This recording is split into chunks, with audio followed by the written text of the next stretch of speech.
أشهد أن لا إله إلا الله وحده لا شريك له وأشهد أن محمدا عبده ورسوله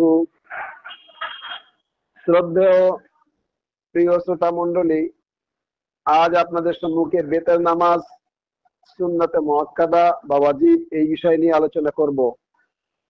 বেতের নামাজ কি? অনেকেই বলেছেন সুন্নাত, অনেকেই বলেছেন সুন্নতে মুআক্কাদা, অনেকেই বলেছেন ওয়াজিব, আবার অনেকেই বলেছেন ফরজ। কোনটা ঠিক এই বিষয়ে আপনাদের সম্মুখে আলোকপাত করব। ইমাম আহমদ বিন হাম্বল রহমতুল্লাহ আলাই, ইমাম শাফি রহমতুল্লাহ আলাই, ইমাম মালিক রহমতুল্লাহ আলাই প্রমুখগণ বলেছেন বেতের নামাজ ওয়াজিব নয়, বরং সুন্নতে মুআক্কাদা।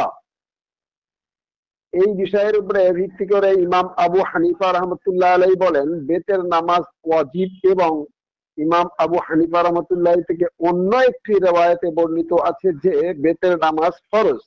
যদি বলেন কোথায় আছে, বইটির নাম আল উম্মু, প্রথম খণ্ড 257 নম্বর মাসআলা, বেদায় ও সানায় প্রথম খণ্ড 270 নম্বর মাসআলা, আল মুগনি দ্বিতীয় খণ্ড 578 নম্বর মাসআলা, আল হেদায়া প্রথম খণ্ড 65 নম্বর মাসআলা, নাইলুল আওতার দ্বিতীয় খণ্ড 238 নম্বর মাসআলা। এই সকল ফিকহ বা মাসলার কিতাবে এই সমস্ত আইম্মা বা ইমামগণের মতবাদ বা তাদের বক্তব্য লেখা রয়েছে। কে কি মন্তব্য করেছেন, কে কি ফতোয়া দিয়েছেন, কোন কোন ইমামগণ তাদের মতে বেতের নামাজ সম্পর্কে কি ফতোয়া দিয়েছেন, কি বলেন, এই সকল গ্রন্থে আমি আপনাদের সম্মুখে তার দলিল উপস্থাপন করলাম। তো সুতরাং কোন কোন ইমামগণ বলেছেন সুন্নাত, কোন কোন ইমামগণ বলেছেন সুন্নাতে মুআক্কাদা, কোন কোন ইমামগণ বলেছেন ওয়াজিব, এবং কোন কোন ইমামগণ বলেছেন যে এটা ফরজ। ইমাম শাওকানি সাহেব বলেন বেতের নামাজ ওয়াজিব। এই বেতের নামাজ ওয়াজিব হওয়ার মতকে তিনি প্রাধান্য দিয়েছেন। বইটির নাম নাইলুল আওতার দ্বিতীয় খণ্ড 238 নম্বর মাসালায় তিনি বর্ণনা করেছেন। এ বিষয়ে শেখ আব্দুর রহমান মুবারকপুরি সাহেব, তিরমিজি শরীফের বিখ্যাত ভাষ্যকার, তিনি ইমাম শাওকানি রহমতুল্লাহ আলাইহির মতকে প্রাধান্য দিয়েছেন। বইটির নাম তোহফাতুল আহওয়াজি ফি শারহ তিরমিজি দ্বিতীয় খণ্ড 554 নম্বর ব্যাখ্যায় তিনি এই অভিমত পোষণ করেছেন। এ বিষয়ে ইবনে কুদামা সাহেব বলেন বেতের নামাজ সুন্নতে মুআক্কাদা। বইটির নাম আল মুগনি দ্বিতীয় খণ্ড 595 পৃষ্ঠা থেকে তিনি মাসালা বর্ণনা করেছেন। আল মুআল্লা বিল আসাদ দ্বিতীয় খণ্ড 92 নম্বর মাসালায় থেকে ইবনে হাজম সাহেব বলেন বেতের নামাজ ফরজ নয়, অর্থাৎ ফরজের পরের দরজা ওয়াজিব। আমিরে সানানি সাহেব তার মত এক যে বেতের নামাজ ফরজ নয় বরং ওয়াজিব। বইটির নাম সুবুলুস সালাম দ্বিতীয় খণ্ড 529 নম্বর মাসালা। এ বিষয়ে নবাব সিদ্দিক হাসান খান ভূপালী সাহেব বলেন বেতের নামাজ সুন্নতে মুআক্কাদা। বইটির নাম আর রাউজাতুন নাদিয়া প্রথম খণ্ড 300 নম্বর মাসালা। সুতরাং প্রত্যেকটি ইমামের অভিমত আপনাদের সম্মুখে উপস্থাপন করছি। আপনারা দেখলেন যে কোন কোন ইমামগণ কি ফতোয়া দিয়েছেন।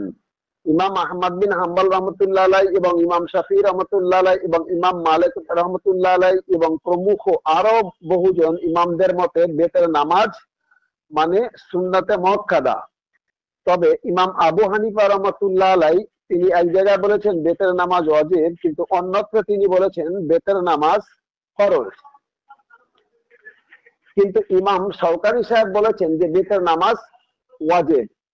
শেখ আব্দুর রহমান মুবারকপুরি সাহেব মানে তিরমিজি শরীফের বিখ্যাত ভাষ্যকার এবং মানে ইমাম শাওকানি সাহেব উভয়ের মতে বেতের নামাজ ওয়াজিব।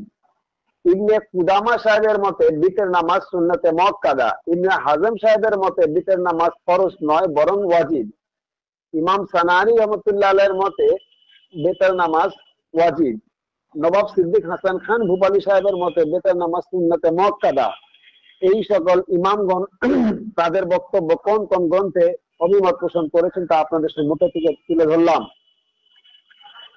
এখন দেখুন হাদিসে কি আছে। হযরতে আলী রাদিয়াল্লাহু তাআলা আনহু থেকে বর্ণিত, লাইসাল বিকরা বিহাতমা কাহাইয়াতিল মাকতুবাতি ওয়ালাকিন সুন্নাতুন সুন্নাহা রাসূলুল্লাহ সাল্লাল্লাহু তাআলা আলাইহি ওয়াসাল্লাম। অর্থাৎ বেতের নামাজ ফরজ নামাজের মতো আবশ্যকীয় নয়, কিন্তু সুন্নাত, অর্থাৎ সুন্নাতে মুআক্কাদা, যে বিষয়ে হযরত নবী সাল্লাল্লাহু তাআলা আলাইহি ওয়াসাল্লাম নির্ধারণ করে গেছেন। কে বলছেন? হযরত আলী রাদিয়াল্লাহু তাআলা আনহু। এই সুন্দর হাদিস এবং পরিষ্কার আহলে বাইত তাহরিন আলাইহিস সালাতু ওয়াসসালাম হযরত আলী রাদিয়াল্লাহু তাআলা আনহু থেকে বর্ণিত এই হাদিসে থাকা সত্ত্বেও অনেকেই আবার মসলা মাসাইল নিয়ে বিভিন্ন মতবাদ তৈরি করেছেন। তো যাই হোক, হযরত আলী রাদিয়াল্লাহু তাআলা আনহু থেকে হাদিস বর্ণিত আছে, তিনি রাদিয়াল্লাহু তাআলা আনহু বলেছেন যে লাইসাল বিকরা বিহাতমা কাহিয়াতিল মাকতুবাতি ওয়ালাকিন সুন্নাতুন সুন্নাহা রাসূলুল্লাহ সাল্লাল্লাহু তাআলা আলাইহি ওয়াসাল্লাম। অর্থাৎ বেতের নামাজ ফরজ নামাজের মতো আবশ্যকীয় নয়, কিন্তু সুন্নাত বা সুন্নাতে মুআক্কাদা, যে বিষয়টি হযরত নবী সাল্লাল্লাহু তাআলা আলাইহি ওয়াসাল্লাম নির্ধারণ করে গেছেন। যদি বলেন কোথায় আছে, হাদিসটির নাম সহিহুত তারগীব 590 নম্বর হাদিস, তিরমিজি 453 নম্বর হাদিস এবং 454 নম্বর হাদিস, কিতাবুস সালাত বাবু মা জাআ আনিল বিতরা লাইসা বিহাতিমি, সুনানে নাসাই তৃতীয় খণ্ড 228 নম্বর হাদিস, সুনানে আবু দাউদ 1416 নম্বর হাদিস, সুনানে ইবনে মাজাহ 1169 নম্বর হাদিস, ইবনে খুজাইমা 1067 নম্বর হাদিস। এই সকল হাদিস গ্রন্থে উক্ত হাদিসটি বর্ণিত আছে। এ বিষয়ে শায়খ মোহাম্মদ সাজি হাসান হালাকি এই হাদিসকে সহিহ বলেছেন। শায়খ মোহাম্মদ সাজি হাসান হালাকি সাহেব এই হাদিসটিকে সহিহ বলেছেন। বইটির নাম আত-তালিক আলা সুবুলুস সালাম, তৃতীয় খণ্ড 28 নম্বর ব্যাখ্যা।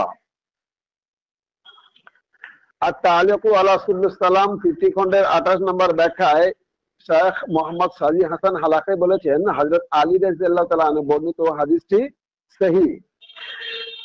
যে হাদিসে আছে আল বিতরা হাক্কুন ফামাল্লাম ইউবিতরা ফালাইসা মিন্নি বা ফালাইসা মিন্না, অর্থাৎ বেতের নামাজ হক, যে ব্যক্তি বেতের নামাজ পড়লো না সে আমার মধ্যে নয়, এই হাদিসটি কিন্তু জয়ীফ বলেছেন। বইটির নাম ইরওয়াইল গালিল 417 নম্বর ব্যাখ্যা। এখন এই হাদিসটি কোন কোন হাদিসে আছে?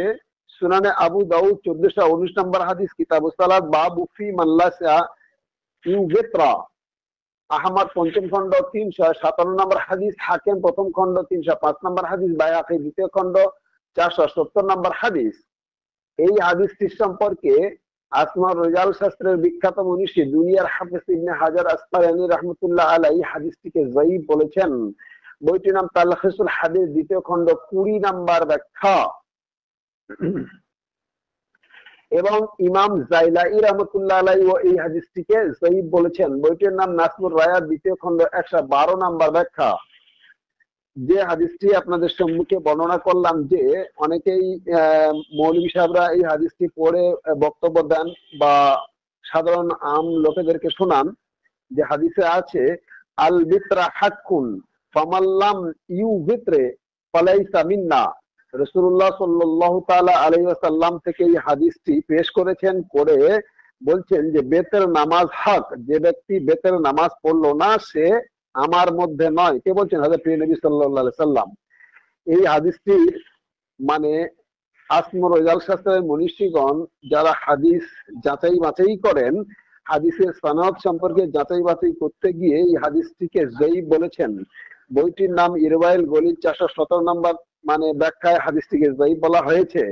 এবং হাদিসটি এসেছে বিশেষ করে মানে সুনানে আবু দাউদ 1419 নম্বর হাদিস, কিতাবুস সালাত বাবু ফি মাল্লাম ইউবিতরে, আহমদ পঞ্চম খণ্ড 307 নম্বর হাদিস, হাকিম প্রথম খণ্ড 305 নম্বর হাদিস, বাইহাকি দ্বিতীয় খণ্ড 470 নম্বর হাদিস। এই সকল হাদিস গ্রন্থে হাদিসটি বর্ণিত হয়েছে। কিন্তু এই হাদিসের উপরে যাচাই বাছাই করে হাদিস বিশারদ দুনিয়ার হাফেজ ইবনে হাজার আসকালানী রাহমাতুল্লাহ আলাইহি বলেছেন যে হাদিসটি সহিহ।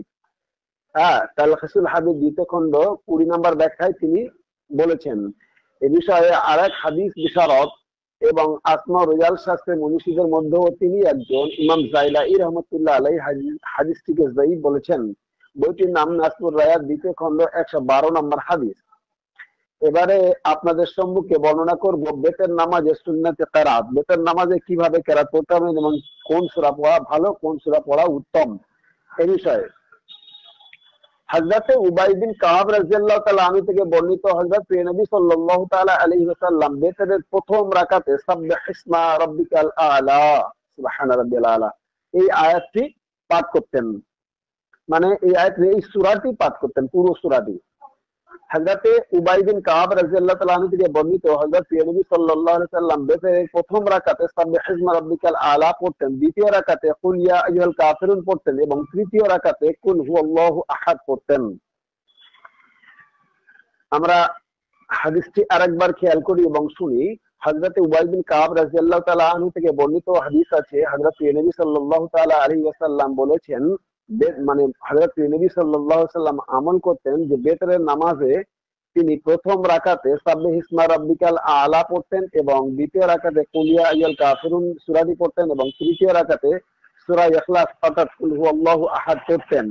হাদিসটি এসেছে সহিহ ইবনে মাজাহ 961 নম্বর হাদিস, কিতাবি ইকামাতিস সালাতে ওয়াস সুন্নাতু ফিহা, বাবু মা জাআ ফিমা ইয়াকরাউ ফিল বিত্রে, সুনানি ইবনে মাজাহ 1171 নম্বর হাদিস, নাসাই 3য় খণ্ড 235 নম্বর হাদিস, দারাকুতনি 2য় খণ্ড 31 নম্বর হাদিস, বাইহাকী 3য় খণ্ড 40 নম্বর হাদিস। এই সকল হাদিস গ্রন্থে উক্ত হাদিসটি বর্ণিত হয়েছে। সুতরাং আমরা যারা বেতের নামাজ পড়ি, যদি আমরা এই হাদিসের দিকে লক্ষ্য রেখে সেইভাবে কেরাত পড়ি তো তাহলে আমাদের যেমন নামাজ পড়া হয় এবং সেই সাথে সাথে রাসূলুল্লাহ সাল্লাল্লাহু তাআলা আলাইহি ওয়াসাল্লামের সুন্নাতও আদায় হয়ে যায় এবং একটা সুন্নাতকে জিন্দা করা মানে অনেক সওয়াবের অধিকারী, অনেক অনেক সওয়াব হবে। হ্যাঁ, সুতরাং আল্লাহ তাআলা আমাদেরকে প্রত্যেকে তৌফিক দান করুক, আমরা যেন প্রত্যেকটা সুন্নাতের প্রতি আমল করতে পারি। বেতের নামাজের দোয়া কুনুত কখন পড়তে হবে এই বিষয় নিয়ে আপনাদের সম্মুখে আলোচনা করব। হযরতে উবাই বিন কাব রাদিয়াল্লাহু তাআলা আনহু থেকে বর্ণিত, আন্না রাসূলুল্লাহ সাল্লাল্লাহু তাআলা আলাইহি ওয়াসাল্লাম কানা ইউবিত্রে ফায়াকুনুতু ক্বাবলা রুকু'i, অর্থাৎ অবশ্যই হযরত রাসূলুল্লাহ সাল্লাল্লাহু তাআলা আলাইহি ওয়াসাল্লাম যখন বেতের পড়তেন তখন রুকুতে যাওয়ার পূর্বে দোয়া কুনুত পড়ে নিতেন। অর্থাৎ সূরা ফাতিহা পড়ার পর যে কোনো একটি সূরা পড়তেন, তারপরে বেতের পড়তেন, এই মানে দোয়া কুনুত পড়তেন। হ্যাঁ, তারপরে তিনি রুকুতে যেতেন, অর্থাৎ রুকুতে যাওয়ার পূর্বে তিনি দোয়া কুনুত পড়তেন। হাদিসটি কোন কোন হাদিসে এসেছে? সহিহ ইবনে মাজাহ 970 নম্বর হাদিসে বর্ণিত হয়েছে, কিতাবি ইকামাতিস সালাতে ওয়াস সুন্নাতু ফিহা, বাবু মা জাআ ফিল কুনুত ক্বাবলা রুকু'i। হ্যাঁ, সুনানে ইবনে মাজার আরেকটি, ওটা সহিহ ইবনে মাজাহ, এটা সুনানে ইবনে মাজার 1182 নম্বর হাদিস, ইরওয়াইল গালিল 462 নম্বর হাদিস। প্রিয় শ্রোতা মন্ডলী, আরেকটি বিষয় আপনাদেরকে উল্লেখ করে দিই। সহিহ ইবনে মাজাহ বলতে মানে পুরো সুনানে ইবনে মাজাহ থেকে যে সকল হাদিসগুলিকে সহিহ, মানে যে সকল হাদিসগুলি সহিহ আসমা রিজাল শাস্ত্রের মনীষীদের দৃষ্টিতে বা অনেক অনেক মুহাদ্দিসিনদের দৃষ্টিতে তার আলাদাভাবে একটি কিতাব লিখেছেন, ওই সুনানে ইবনে মাজাহ লেখা হয়েছে, যার নাম দেওয়া হয়েছে মানে সহিহ ইবনে মাজাহ। তো তার পৃষ্ঠা নাম্বার বা হাদিস নাম্বার আলাদা হয়ে যায় এবং সরাসরি সম্পূর্ণ হাদিসগুলিকে নিয়ে যে সুনানি ইবনে মাজাহ লেখা হয়েছিল, হ্যাঁ, সেই সুনানি ইবনে মাজার মানে হাদিস নাম্বার বা পৃষ্ঠা নাম্বার আলাদা হয়ে যায়। যার কারণে দুটি বই থেকে যখন রেফারেন্স পাওয়া হয়েছে, তাই দুটি বইতে যেহেতু হাদিস রয়েছে, তাই আপনাদের সম্মুখে মানে কখনো সহিহ ইবনে মাজাহ বলা হয় বা কখনো কখনো সুনানি ইবনে মাজাহ বলা হয়, যেহেতু কখনো ওই থেকে রেওয়ায়েত পাওয়া গিয়েছে, কখনো এর থেকে রেওয়ায়েত পাওয়া গিয়েছে, আবার কখনো কখনো দুটি থেকে রেওয়ায়েত পাওয়া গিয়েছে। এগুলির দিকে একটু খেয়াল রাখবেন, নচেত আপনাদের হাদিস নাম্বার এবং পৃষ্ঠা নাম্বার মিলবে না। তো যাই হোক, হযরতে উবাই বিন কাব রাদিয়াল্লাহু তাআলা আনহু থেকে বর্ণিত, আন্না রাসূলুল্লাহ সাল্লাল্লাহু তাআলা আলাইহি ওয়াসাল্লাম কানা ইউবিত্রে ফায়াকুনুতু ক্বাবলা রুকু'i, অর্থাৎ হযরতে উবাই বিন কাব রাদিয়াল্লাহু তাআলা আনহু বলেন, তিনি বর্ণনা করেছেন যে অবশ্যই হযরত রাসূলুল্লাহ সাল্লাল্লাহু তাআলা আলাইহি ওয়াসাল্লাম যখন বেতের নামাজ পড়তেন তখন রুকুতে যাওয়ার পূর্বে দোয়া কুনুত পড়ে নিতেন।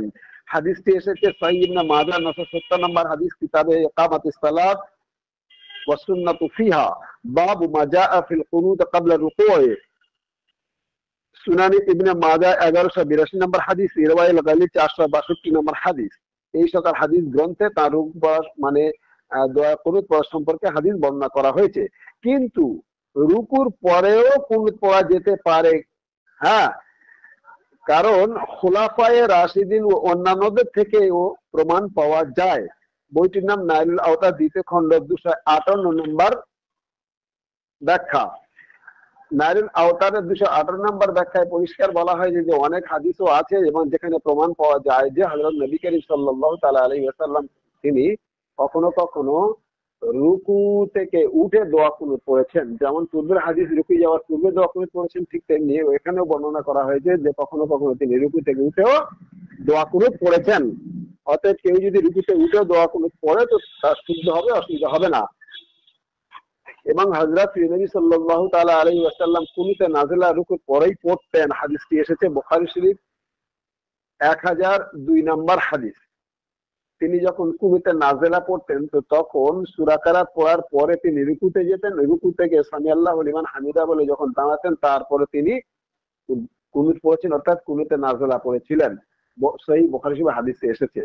এই জন্য এর উপরে ইজতিহাদ হয়েছে যে মানে ইজমা হয়েছে যে বেতের নামাজে রুকুতে উঠে তারপরে দোয়া কুনুত পড়া হবে, এটা অনেকেরই ইজমা হয়েছে। আবার অনেকেই রুকুতে যাওয়ার পূর্বে দোয়া কুনুত পড়েন। দুটি আমল করা যেতে পারে, কোনো অসুবিধা নেই। বেতের নামাজে দোয়া কুনুত পড়ার সময় দুই হাত তুলে পড়ার কোনো প্রমাণ নেই। বেতের নামাজে দোয়া কুনুত পড়ার সময় দুই হাত তুলে পড়ার কোনো প্রমাণ নেই। অনেকে ইস্তেসকা নামাজে দোয়া কুনুত ইস্তেসকা নামাজে যখন পড়া হয় তখন দুই হাত তুলে দোয়া করা হাদিস রয়েছে, কিন্তু বেতের নামাজের ব্যাপারে কোনো সহি হাদিস দ্বারা প্রমাণ নেই যে যখন বেতের নামাজ পড়া হবে, যখন যে দোয়া কুনুত পড়া হয় ওই সময় দুটো হাত তুলে যেমন মোনাজাত করা হয় ওই ভাবে বলছে, এরকম ধরনের কোনো প্রমাণ নেই। যেমন হযরতে আনাস রাদিয়াল্লাহু তাআলা আনহু থেকে বর্ণিত, কানা নবী সাল্লাল্লাহু তাআলা আলাইহি ওয়াসাল্লাম লা ইয়ারফাউ ইয়াদাইহি ফি শাইইন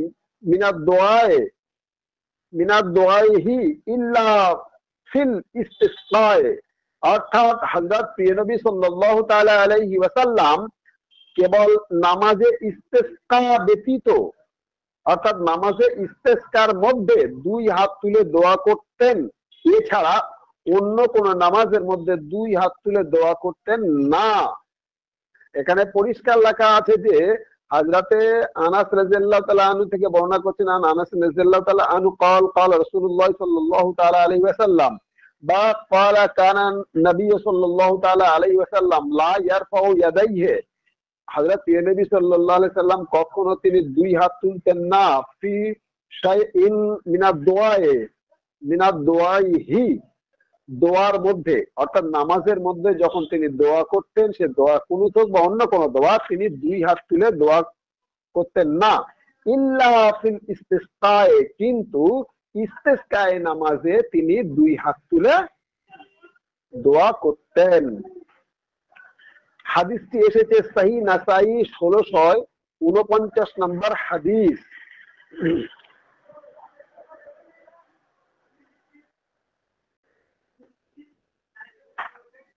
সুতরাং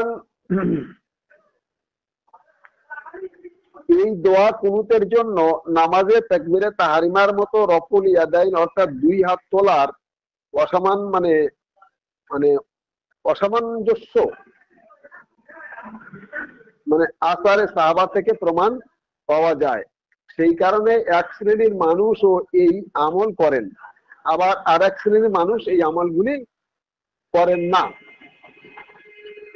অর্থাৎ কোন কোন হাদিসে এসেছে যে যখন তিনি রুকু থেকে উঠতেন বা রুকু থেকে যেতেন দোয়া কুনুত পড়ার জন্য, তিনি দুটো হাত কখনো কোনো রফুল ইয়াদাইন করতেন, আল্লাহু আকবার বলতেন, আবার কখনো করতেন না। তো এই ধরনের মসলাগুলি, এই বিষয়ে যে ইখতিলাফি মসলাগুলি আছে, এই ইখতিলাফ মসলাগুলি সাধারণ ইমামরা ইমাম এই কথা বলেছেন, ওই ইমাম ওই কথা বলেছেন, এই মানে ফেকাতে এরকম কথা লেখা আছে, ওই ফেতে আর এক রকম কথা লেখা আছে। অর্থাৎ দেখা যাচ্ছে কেউ কেউ বলেছেন 2 হাত তুলতে হবে, কেউ কেউ বলেছেন 2 হাত তুলতে হবে না, কেউ কেউ বলেছেন রফুল ইয়াদাইন করতে হবে, আবার কেউ কেউ বলেছেন রফুল ইয়াদাইন করতে হবে না। কারণ মানে সামঞ্জস্যতা নেই, এ ব্যাপারে কোনো হাদিসের মধ্যে সামঞ্জস্যতা খুঁজে পাওয়া যায় না। সেই কারণে এর ব্যাখ্যা করতে গিয়ে বিস্তারিত ভাবে লিখেছেন তাহফাতুল আহওয়াজি ফি শারহ তিরমিজি 2য় খণ্ডে 581 নম্বর ব্যাখ্যায় ইমাম আব্দুর রহমান মুবারকপুরী সাহেব তিনি বিস্তারিত ভাবে বর্ণনা করেছেন, সেখানে গিয়ে দেখে নেবেন। আমি সংক্ষিপ্তভাবে আপনাদেরকে বললাম। তাই বর্তমান যুগ ইমাম যিনি বা যারা যারা পৃথিবীতে মুজাদ্দেদ হিসেবে পৃথিবীতে এসেছিলেন, তাদের এই অধিকাংশ বা তারা মানে বেতার নামাজের মধ্যে 2 হাত তুলে মুনাজাত করেননি, বা যুগ ইমাম বেতার নামাজের 2 হাত তুলে মুনাজাত করেননি, এমনি নামাজ মানে দোয়া কুনুত পড়েছেন। হ্যাঁ, তো যাই হোক, আবার অনেকেই এমন ধরনের ইমামগণ আছেন যারা আবার তাদের তাহকিক কিভাবে কেমন হয়েছে জানি না। যেমন ইমাম তাউস বলেছেন বেতের নামাজে দোয়া কুনুত পড়া বেদাত। তিনি বলছেন বেতের নামাজে দোয়া কুনুত পড়া চলবে না, এটা বেদাত। অথচ দোয়া কুনুত পড়া আপনার ওখানে এর পূর্বেও বলে এসেছি। হ্যাঁ, যে দোয়া কুনুত পড়া কেউ বলেছেন সুন্নত, কেউ বলেছেন ওয়াজিব, কেউ বলেছেন সুন্নাত মুআক্কাদা ইত্যাদি। ইনি এবার এখানে বলছেন দোয়া কুনুত পড়া ওয়াজিব মানে বেদাত। ইমাম ইবনে মানজারও এই ব্যাপারে উল্লেখ করেছেন, অর্থাৎ তিনিও বেদাত বলেছেন। বইটির নাম আল আওসাত ইবনে মানজার।